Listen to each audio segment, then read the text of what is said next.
The following is a slightly historical series on the Romance of the Three Kingdoms era of China's history. Because this is based off of a video game, and myself playing it, there will be a lot of incorrect information that we will correct using the help of Wikipedia. For those of you who want to learn more about Dynasty Warriors, or the Romance of the Three Kingdoms era, I suggest reading the book. Please enjoy the following presentation. And I like how in the game they just straight up call him stupid. An officer who was not particularly bright, he devoted himself to his studies and eventually became a capable scholar and strategist. Kind of mean, honestly. Lu Meng was from Fupo County, which is located southeast of present-day Funan. His family migrated to the south of the Yangtze River when Lu Meng was young. He had lived with his brother-in-law, Deng Dong, who served as military officer under Sun Ce. When he was 14 or 15, he secretly followed Deng Dong to the battles against the Shan tribes. Deng Dong was shocked to see his teenage brother-in-law in battle, so he scolded Lu Meng and warned him to stop. Lu Meng refused to listen, so Deng Dong told Lu Meng's mom. When she wanted to punish him, Lu Meng said, "It's difficult to survive in poverty. If we can prove ourselves through hard work, then wealth will come eventually. How can we catch the tiger cub if we don't enter the tiger's den?" Lu Meng's mother sighed and let him have his way. At the time, an official scorned Lu Meng because of his young age and often insulted him by saying things like, "What can he do? His behavior will only result in him feeding himself to the tigers." Lu Meng killed the official one day. Initially, he took shelter under Zhang Chang, but later turned himself in. Yuan Shao, the man who turned himself into, pleaded with his lord, Sun Ce, to spare Lu Meng's life. Sun Ce interviewed Lu Meng and was so impressed with him that he pardoned Lu Meng and appointed him as an aide. A few years later, after Deng Dong died, Zhang Zhao recommended Lu Meng to replace Deng Dong, so Lu Meng was appointed as major of a separate command. In the year 200, after Sun Ce was assassinated, his younger brother Sun Quan succeeded him and the warlord ruling the territories in the Jiangdong region. Sun Quan planned to reorganize his army by merging small units into larger garrisons. When Lu Meng heard about it, he collected funds to purchase elaborately designed armor for his troops. When Sun Quan came to inspect Lu Meng's unit, he was so impressed that he placed more soldiers under Lu Meng's command, thus saving Lu Meng's troops from being merged into another unit. Lu Meng participated in Sun Quan's conquest of Danyang Commandery and made many contributions in battle. He was promoted to commandant who pacifies the north. I'm Lu Meng. I'm currently serving beneath Lord Sun Ce. I've worked long and hard on improving my military skills, and I'm always eager to prove myself in battle. I really hate this background music. It sounds like some weird 70s porno. Recently, Sun Ce has been doing his best to bring an end to the chaos that plagues the land. His ambition to unite the land under one rule is originally that of his father, the late Sun Jian. It is the duty of an officer to support the goals and ambitions of his lord. I have dedicated my life to help Sun Ce realize the land that he envisions. Hey, Lu Meng. I'm about to start a fight that will lead Wu to greatness. Although it might take us a while, I'm counting on you to help see us through it. First, we take Jiangdong and make the Wu territory ours. That is where my ancestors are from. There's no better place to begin our quest to unite the land. The enemy won't put up much resistance. If we capture their bases, they're sure to surrender to us. All right, let's you and me show the world what we can do. And the music cuts out. It's kind of weird that the music cuts out because the disc reader is old. But anyway, I think this battle is kind of a placeholder for it could be a placeholder for, that early battle that Lu Meng took part in when he was 15 or 16, because the real first battle he had, other than Danyang Commandery, that was under Sun Quan, by the way, would be the Battle of Jiangjia, which is obviously going to be in the future after this. So we'll get to that when we get to that. But for now, oh, there it is. We're ashore. Oh. This land isn't bad. This is not a bad start for my first step towards ruling the land. All right, let's go. So I don't know anything about this battle because we haven't actually played as anyone, I think, except for maybe Zhou Yu. I must retreat. So I gotta say I don't exactly know too much about this battle or the circumstances around it, but I'm sure there is something there. Usually, like I have said in previous episodes, Everybody follow their lead. I only really like cover the details of a battle if a person was actually at it, because I cover their specific details. So because Lu Meng was not at this battle, I really have nothing to say or share. We've driven out Liu Yang and secured a land to call our own. And as a bonus, we obtained some capable officers as well. I have no complaints. From now on, we'll use this territory of Wu in our quest towards unification of the land. Watch over me, Father. Before long, the Sun banner shall reach to the far corners of the continent. We established a base of operations after conquering the Wu territory. However, Lord Sun Ce passed away without fulfilling his ambitions. It is indeed a great pity, but we do not have time to mourn his loss. Sun Quan took over as our new lord, and it was decided that we will fight Cao Cao at Shibi. This normally would be a tough battle, but it should be okay since we're teaming up with Liu Bei. The battle turned in our favor due to several complicated tactics, which I still can't understand. I simply fight whoever they put in front of me, no matter what the odds. So it looks like we're going to be skipping the Battle of Jiangxia and going right to the Battle of Red Cliff. So in the spring of 208, Lu Meng was assigned to be the Navy Commandant when Sun Quan launched a campaign against Huang Zhu of Jiangxia Commandery. During the battle, Ling Tong and Dongzhi destroyed Huang Zhu's two large Meng Chongs, while Lu Meng's unit defeated Huang Zhu's navy. Lu Meng killed Huang Zhu's subordinate, Chen Jiu, in the midst of battle. Huang Zhu attempted to flee after learning of Chen Jiu's death, but was captured by Sun Quan's soldiers. After the battle, Sun Quan deemed Lu Meng's contributions to be the most significant because Chen Jiu's death secured their victory. Lu Meng was promoted to General of the Household who sweeps across the wilderness and awarded 10 million coins. After that, we come to the Battle of Red Cliff. In the winter of 208, Lu Meng participated in the Battle of Red Cliff, which the allied forces of Sun Quan and Liu Bei defeated the forces of the northern warlord Cao Cao. Cao Cao retreated to northern China, leaving behind his general Cao Ren to defend non-commandery. Sun Quan's forces, led by Zhou Yu and Cheng Pu, pressed on the attack and besieged Cao Ren in non-commandery. Around the time, Ji Su, a military officer from Yi, brought along his men to defect to Sun Quan's side. Zhou Yu proposed to let Lu Meng take charge of Ji Su's troops. However, Lu Meng praised Ji Su as a courageous person and declined to take over command of his men. He believed it was disrespectful to do so because Ji Su had come a long way to join them. Sun Quan agreed and returned Ji Su's troops to him. So it looks like we're getting more about the siege of non-commandery than the actual Battle of Red Cliff. So let's see what happens here. From here we shall join forces with Liu Bei and go up against the common enemy we share in Cao Cao. This battle shall do much in determining the fate of the land. Cao Cao's giant navy is nothing to fear. If we manage to execute our strategies properly, then we shall be able to overcome it with little effort. Lu Meng, you proceed forward and drive back Cao Cao's forces in order to lighten everybody else's load. However, do not overextend yourself. You must wait for the right opportunity. So yeah, it looks like we're doing the actual Battle of Chibi itself, except the pursuit afterwards, which it looks like Lu Meng was involved in both of those.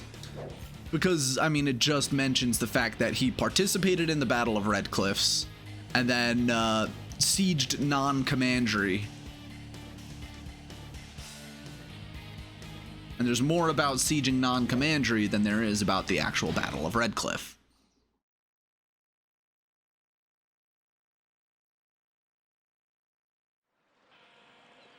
Cao Cao's ships are right in front of us. Let me lead the attack on him.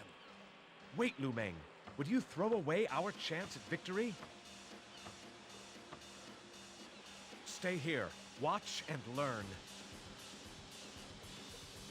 An officer of Wu must learn to think and rely on more than just his strength.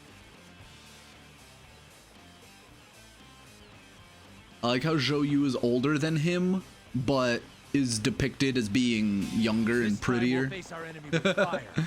Follow Zhou Yu. The great river of Jiangdong runs red with the blood of Cao Cao's fleet. Who could have predicted the results of this battle? They shall surely talk about the exploits of our fleet for generations to come. With this defeat, the strength of Cao Cao's army has surely been weakened. This is the chance we've been waiting for. We must put a stop to Cao Cao before he has time to regroup. We won the Battle of Chibi. However, our commander, Zhou Yu, passed away shortly following the battle. After Zhou Yu's death, I was somehow put in charge of the army. I don't know if I'm capable of handling such important duties. Alright, so I'll just finish off the paragraph about the Red Cliffs campaign here. During the siege of Non-Commandery, after the Battle of Red Cliff, Zhou Yu ordered Gan Ning to lead a detachment to take control of Yiling, but Gan Ning came under attack by a separate enemy force led by Cao Ren's subordinates. When Gan Ning sent a messenger to Zhou Yu's camp for request to relieve forces, most of Sun Quan's officers saw that they did not have enough men to spare, so they refused to help. Lu Meng, however, insisted on saving Gan Ning. He told Zhou Yu and Cheng Pu, "I suggest we leave Ling Tong behind while I follow you to help Gan Ning. It is imperative that we lift the siege on Gan Ning because he may not be able to hold out for long. I assure you that Ling Tong can defend our current position for at least 10 days. Lu Meng also suggested to Zhou Yu to send 300 men to block the enemy's retreat route with huge logs. When the reinforcements arrived at Yiling, they killed over half of the total number of enemy troops and forced the surviving ones to retreat at night. However, the enemy encouraged the huge logs and were unable to cross the river on horseback, so they had to dismount and proceed on foot. Sun Quan's pursuing forces arrived at the blockade and seized 300 horses left behind by the enemy, which they transported back to their camp on boats. The morale of Zhou Yu's army improved greatly, so they crossed the Yangtze River, set up a garrison near the enemy base, and then engaged Cao Ren's forces in battle. Cao Ren lost the battle and eventually ordered his troops to abandon their position and retreat. Sun Quan's forces captured Non-Commandery and gained control over central Jing. Upon his return, Lu Meng was promoted to lieutenant general and appointed as the prefect of Junyang County. After that, there's a couple of paragraphs about his scholarly pursuits. Let's see. The Jiang Biao Zhuan recorded that Sun Quan once told Lu Meng and Jiang Qin, "Both of you are commanders now, so you should enrich yourself with knowledge." Lu Meng replied, "I have many things to attend to in the army, so I'm afraid I won't have time to read." Sun Quan then said, "I'm not saying that I want you to take up Confucian studies and become a scholar official. What I hope you can do is spend a bit of time reading and understanding history. Do you have as many issues to handle as I do? When I was young, I read the classic of poetry, Book of Documents, Book of Rites, Zhuo Zhuan, and Guo Yu, but not the Yi Jing. Since I succeeded my brother, I have been reading the three histories, records of the Grand Historian, Book of Han, and Dong Guan Han Ji, and many military texts, and they have enriched me.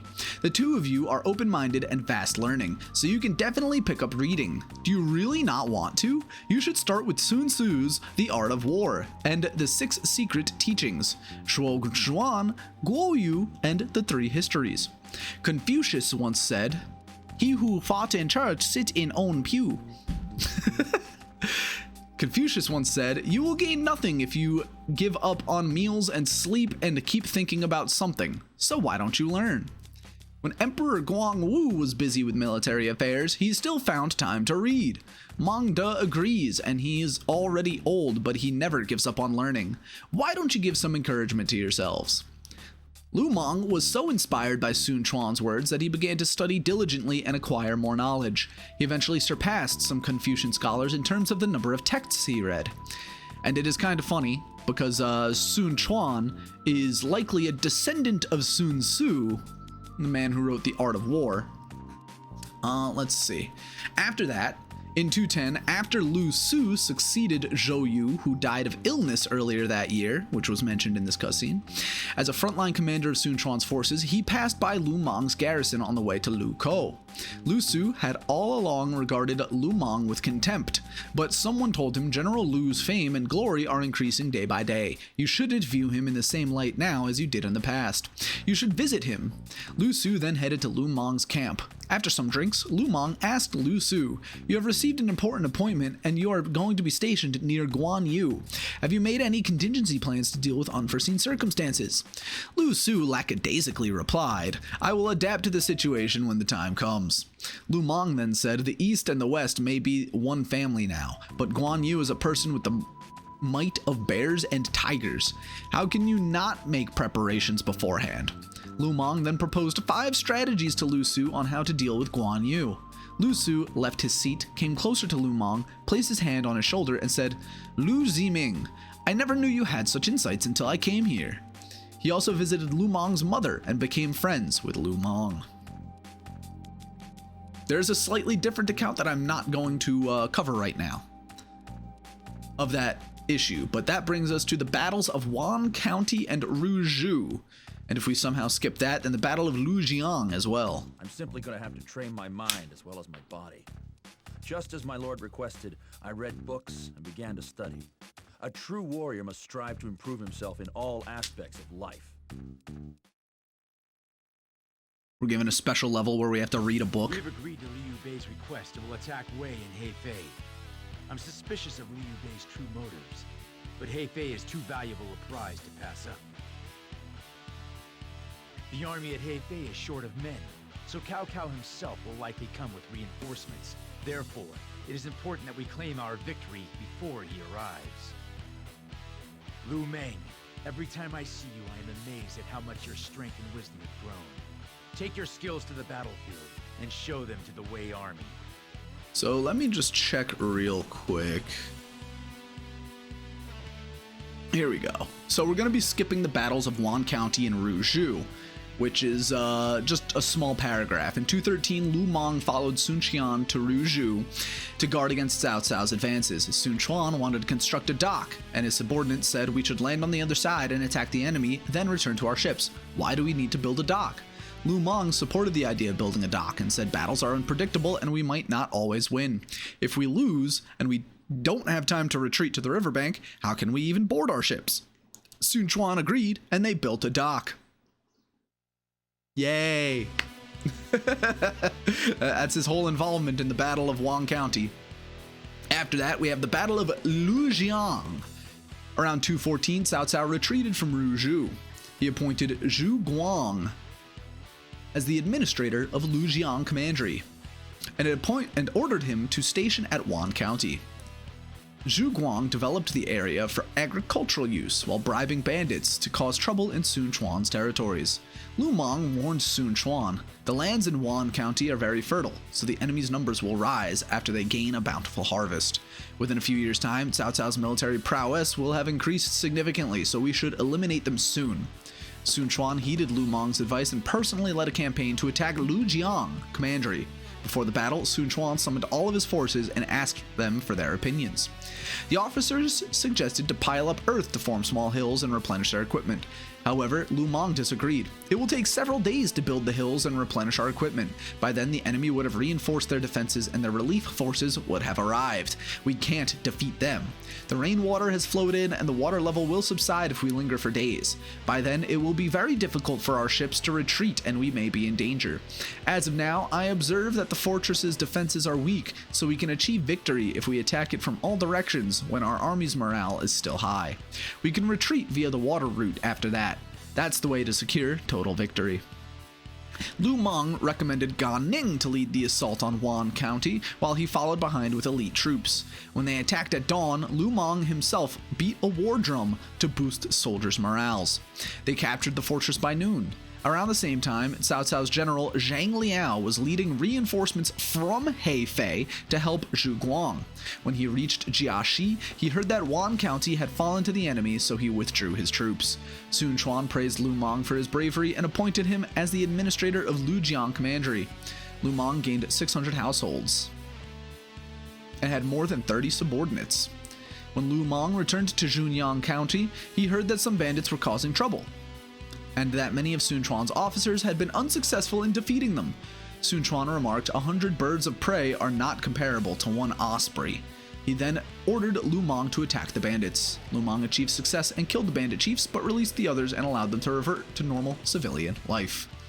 So, the only mention of Hefei here is that Zhang Liao led reinforcements out of Zhangfei to help in this battle that I just read about. So I am going to assume that this battle is a placeholder for the Battle of Lujiang, because I doubt that it's in the game. They're even in the later games where they add many more battles, they still skip a lot of those battles because they don't feature, you know, some of the big names like Zhang Liao, like, you know, Lu Meng. So I'm going to assume that this battle is kind of a placeholder for the actual Battle of Lujiang that Lu Meng was at, which I don't mind. Hey, I love this battle. Don't look so down, Ling Tong. In this battle, we have the advantage. We are attacking Wei at Shu's request? Why must we help them? But for our sake as well, we must capture Hefei and stop Wei's march south. Gan Ning, you are the key to this battle. Got it? Right. Leave it to me. Are you sure your ship can carry the weight of your thick skull?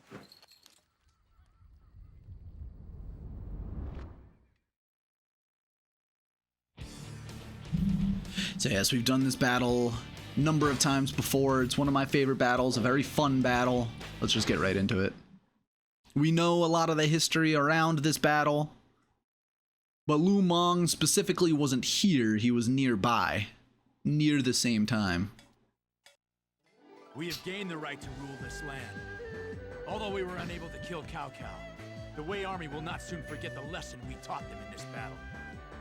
Should we use this momentum to crush Cao Cao? Or perhaps we should break our alliance and attack Liu Bei? Or perhaps our next move will surely determine the fate of the land. I learned many things from the Battle of Hefei.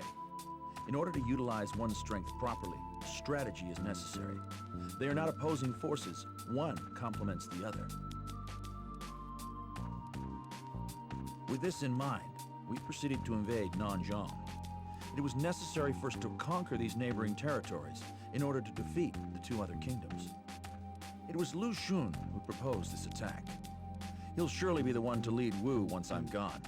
I hope to teach him everything I know before then. Lu Meng, you fought bravely at the Battle of Hefei. You grow stronger with every battle, and you've become a true asset to our army. All right, so I made a mistake at the previous one, so I think I might take this, cut it back to the previous one, but it turns out I didn't read far enough, and it was after the Battle of Lujiang. There was the Sun Liu territorial dispute, to which I thought here we would get, you know, attacking Guan Yu after the Battle of Bang Castle, but I mixed up the timeline a little bit, because we have the Battle of Xiaoyao Ford and Ruzhu. In 214, after returning from Jing, Lu Meng joined Sun Quan in a campaign to conquer Hefei, which was defended by Cao Cao's general Zhang Liao. By 215, Sun Quan's forces had failed to breach Hefei's walls and also sustained heavy casualties in the earlier engagements with the enemy. When a plague broke out in the army, Sun Quan withdrew. While retreating, Sun Quan was caught up in a fierce counterattack by Zhang Liao, but managed to break out of the encirclement and reach safety when his officers, including Lu Meng, fought with their lives to protect their lord at all costs. So, not too much to add there, but there was something there about the Battle of Hefei. Let's see, the Battle of Nanzhong. I'm pretty sure this battle is completely fictional, because in every single person we've played with so far, we have not done, I have not read anything about this, which is super annoying. But after that Battle of Hefei, he succeeded Lu Su after Lu Su died. Lu Meng took over command of the former's troops, numbering over 10,000, and moved west to the garrison at Lukou. Lu Meng was also appointed as the administrator of Hanchang Commandery, and received Jiajun and Liuyang, Hanchang, and Zhouling counties as his personal marquis state. He was stationed near the Sunliu border, which was guarded by Liu Bei's general Guan Yu. Lu Meng was aware of Guan Yu's military prowess and his intention of seizing Sun Quan's territories in Jing. He also knew that Guan Yu was in a strategic position on the upstream of the Yangtze River. He recognized that the temporary stability and truce between Sun Quan and Liu Bei would not last long. Previously, Lu Su had advocated the maintenance of friendly relations between Sun Quan and Liu Bei to sustain their alliance against Cao Cao. Lu Meng wrote a secret letter to Sun Quan. You can order Sun Jiao to guard Nan Commandery, Pan Zhang to station at Baidi Cheng, and Chiang Qin to lead 10,000 marines to sail along the river and attack an enemy position. I will personally head to the front line at Jiangyang. In this way, we will not need to worry about Cao Cao nor rely on Guan Yu. Besides, Guan Yu and his lord are untrustworthy, so you should not be too faithful towards them. Currently, the reason why Guan Yu does not advance east, based on your keen sense of judgment, is because of my existence. Now we should attack him when our forces are still very powerful, because it will be more difficult to do later. Sun Quan agreed and wanted to accept the suggestion. Later, he sought Lu Meng's advice on attacking Cao Cao in Zhu, to which Lu Meng replied, Cao Cao is far away in Hebei. He had defeated the Yuans not too long ago and is still busy pacifying You and Ji provinces in northern China, so he will not focus on the east. The troops defending Zhu province are not a cause for concern because they can easily be overcome. However, the terrain there is very accessible by land and is sustainable for the deployment of cavalry forces. Even if you manage to conquer Zhu province now, Cao Cao will definitely come back to claim it later. By then, even if we have 70,000 to 80,000 men to defend the province, we still need to be worried. Why not attack Guan Yu instead? If we succeed, we will have the Yangtze River to our advantage and our prowess will increase significantly. Sun Quan thought the advice was appropriate, so he heeded it. When Lu Meng was at Lukou, he treated his neighbors generously and maintained friendly ties with Guan Yu. We will now lead our army to Nanzhang. Before we can rule the land, we must conquer. Yeah, this battle just does not happen. This battle against Meng Huo, it just doesn't exist. I don't understand why this is in the game.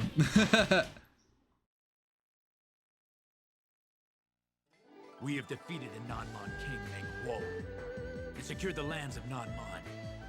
The resources here shall increase the strength of Wu tremendously. We no longer need fear being attacked from behind. Finally, we can realize the dream of a land united under Wu. Shall our opponent be Cao Cao or Liu Bei, it doesn't matter.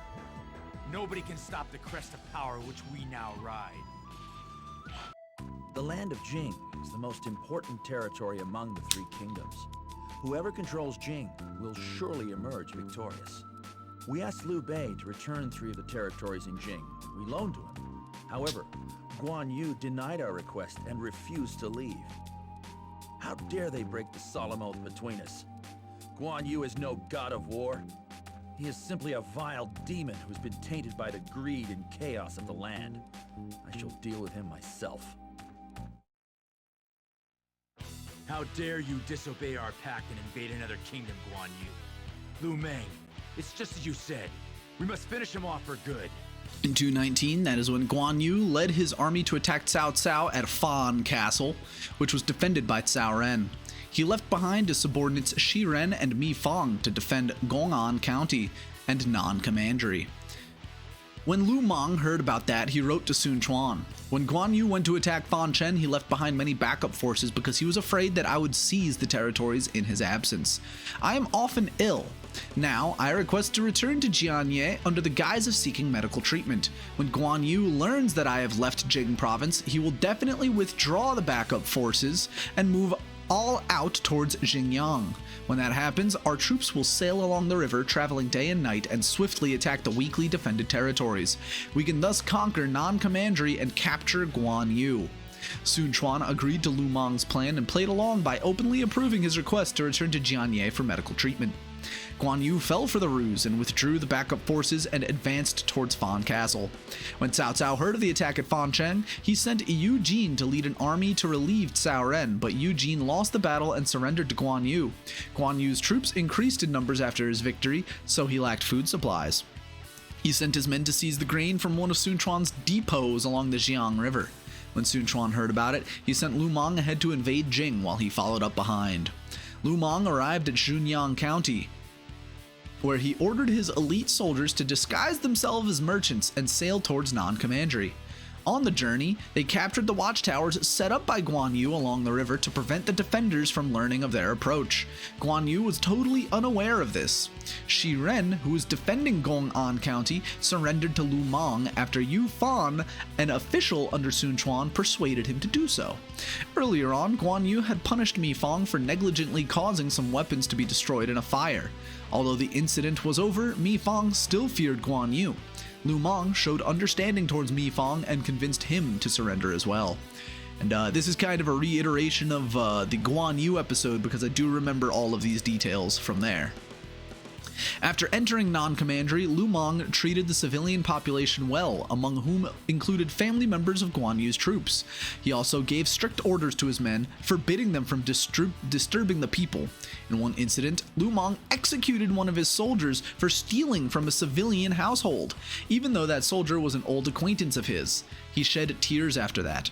This incident shocked the other soldiers in Lu Meng's unit, and they did not dare defy his orders. Lu Meng won the hearts of the people by showing kindness towards them. He provided necessities such as food and clothing to the elderly and the poor, and distributed medicine to the sick. He also ordered the treasury and the commandery office to be sealed up while they awaited Sun Quan's arrival. Guan Yu was returning to non-commandery when he heard about his territories in Jing falling to Lu Meng. He sent messengers to meet Lu Meng, who brought them on a tour of the city.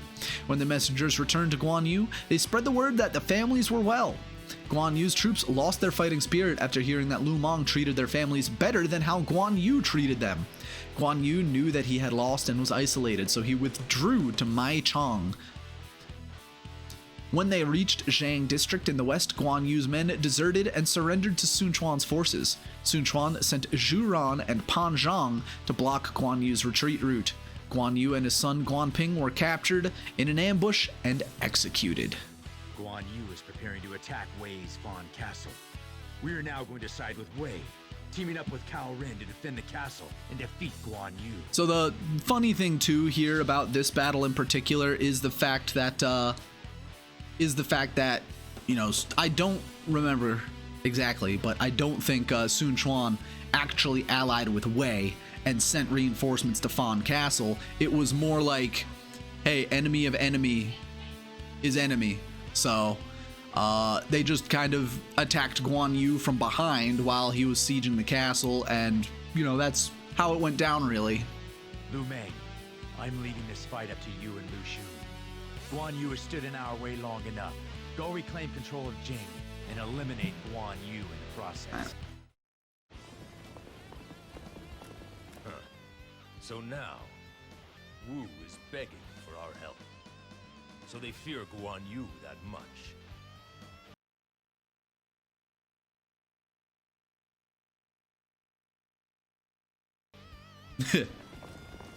Old game freezes during cutscenes.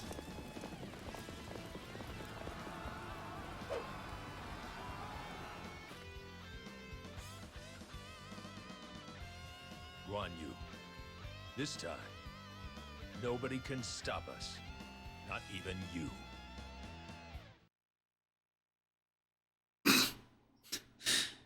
It's an old video game. Excuse the... It's an old system too. This is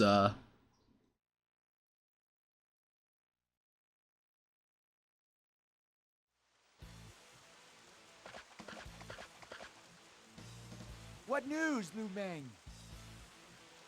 I've withdrawn the troops, as you suggested. This should do it. His overconfidence will breed carelessness. While fighting the enemy, we can... Sir, is something wrong? No. I was just thinking of what a fine strategist you've become.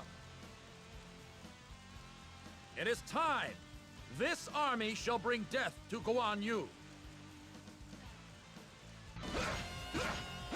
It's funny that, you know, we had Fu Shiren and that other dude defect to us, which, again, you know, I mentioned it in other episodes where these maps are small because they're supposed to represent large-scale battles. So the fact that we went down there and defected them is supposed to be the representation of, you know, their actual surrender and defection when Lu Meng invaded from behind, which I think that's a clever little way to represent it, especially when it's supposed to be, you know, a large-scale battle like this.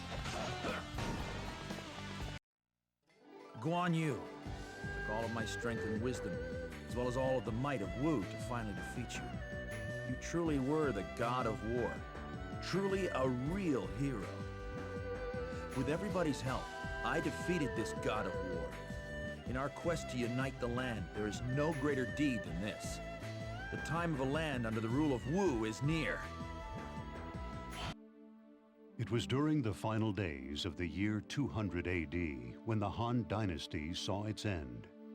Its demise ushered in a new era of chaos, brought on by several regional lords vying to rule China. There were those who sought absolute power, as well as those who fought for justice, and some simply fought for the sake of their beliefs. Many would rise and fall in their attempts to dominate the land. Lu Meng, from the land of Fubei. Familiar with the martial arts since childhood, he refined his skills to become a powerful warrior. Although not fond of academics or strategy, he demonstrated great tactics while on the battlefield.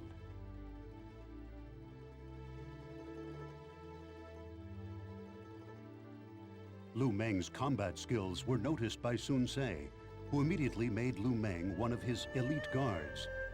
Lu Meng went on to serve Wu, and his achievements in battle became well known.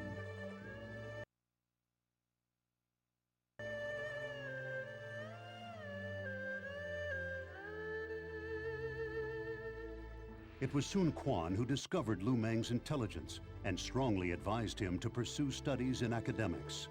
Thus, a man who only studied martial arts began to take an interest in scholarship.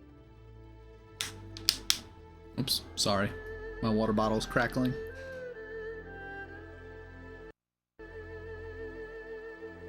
As a result, Lu Meng became a complete officer, skilled in both the arts of battle and strategy. He later inherited Zhou Yu's position of commander and went to Jing to fight along the front lines. It was in southern Jing that he engaged Guan Yu.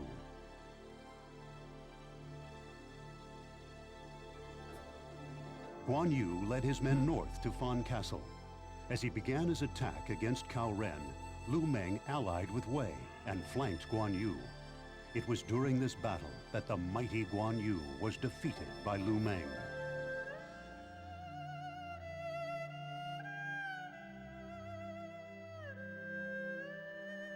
After taking the critical territory of Jing, Wu showed even greater momentum. Lu Meng continued to fulfill his role as commander and fought magnificently against the remaining armies in the land.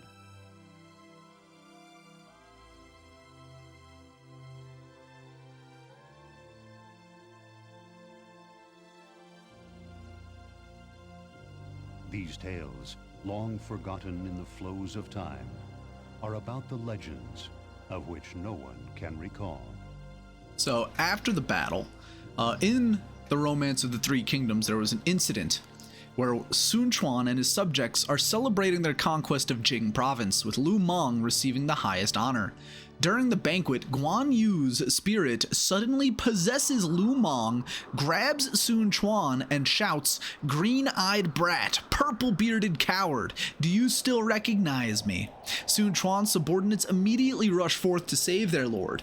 The possessed Lu Meng shoves Sun Quan away and sits on his seat. With a furious expression on his face, he booms, "Since defeating the Yellow Turban rebels, I have fought in wars for over 30 years, but I lost my life because you used an evil scheme against me.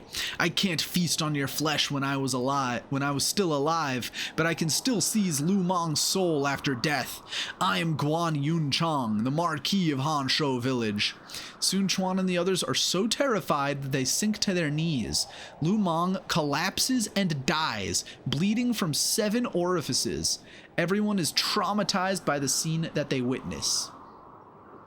In reality, he simply dies of illness. For his achievements in the conquest of Jing, Lu Meng was appointed as the administrator of non-commandery. He was also enfeoffed as the Marquis of Chanling and awarded 100 million coins and 50 Jian of gold. Earlier on, Sun Quan threw a feast at Gong'an County to celebrate the victory, but Lu Meng did not want to attend because he was ill. Sun Quan laughed and said, "Ziming, you deserve the honor of capturing Guan Yu. You have achieved victory but haven't received any reward. How can you leave now?" He orders the soldiers to play music and personally selected subordinates for Lu Meng and the equipment required for the ceremony. After the ceremony, all the soldiers lined up along the path when Lu Meng took his leave, with music playing in the background. That was Lu Meng's finest hour. Lu Meng rejected the coins and gold, but Sun Quan insisted that he accept. He became ill again before he was enfeoffed as a marquis, when Sun Quan was at Gong'an County then, so he had Lu Meng brought to his personal residence to stay with him.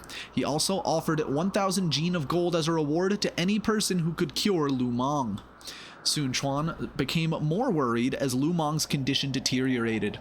He wanted to see Lu Meng but felt that it was too troublesome to keep moving around, so he had a hole drilled in the wall to observe Lu Meng's room. He was happy when he saw Lu Meng having meals, but could not sleep at night when he saw Lu Meng did not eat anything. When Lu Meng's condition improved slightly, he was so happy he ordered his subjects to visit Lu Meng and wish him well. He even invited Tao priests to perform rituals to increase his lifespan. Despite Sun Quan's efforts, Lu Meng eventually died in Gong'an County at the age of 42. Sun Quan was extremely grieved by Lu Meng's death. Before Lu Meng died, he had instructed his family to store all their prized possessions, including gifts from Sun Quan, in a vault and return them to his lord after his death. He had also asked for a simple funeral. Sun Quan felt even more sad when he found out that Lu Meng had made such arrangements before his death.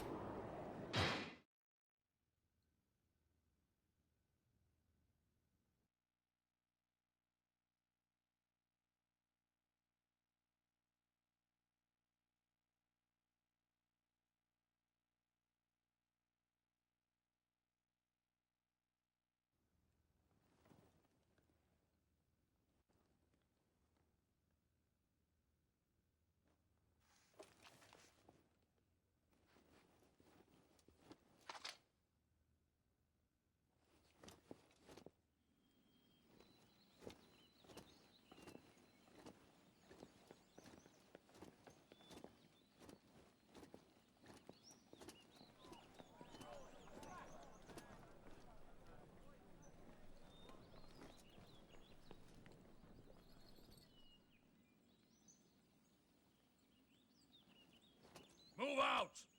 Before too long, we shall secure this land for Wu!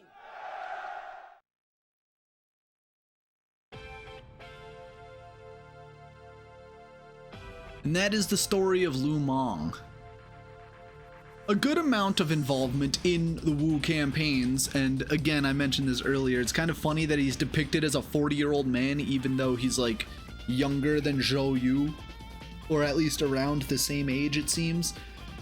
But his death, you know, I don't know if it was a peaceful death because it was through illness, but a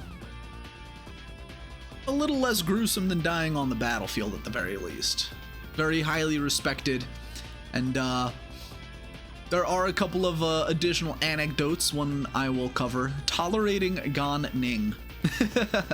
Lu Meng was unhappy with Gan Ning, a general under Sun Quan, because of his violent and murderous ways. There was one incident where Lu Meng was so furious with Gan Ning that he wanted to kill him. Gan Ning also infuriated Sun Quan on a number of occasions when he defied his lord's orders. When Lu Meng heard about it, he told Sun Quan, "The empire has yet to be pacified. Fierce generals like Gan Ning are hard to come by. You should tolerate him." Sun Quan heeded Lu Meng's advice and treated Gan Ning generously. In return, Gan Ning served Sun Quan faithfully until his own death.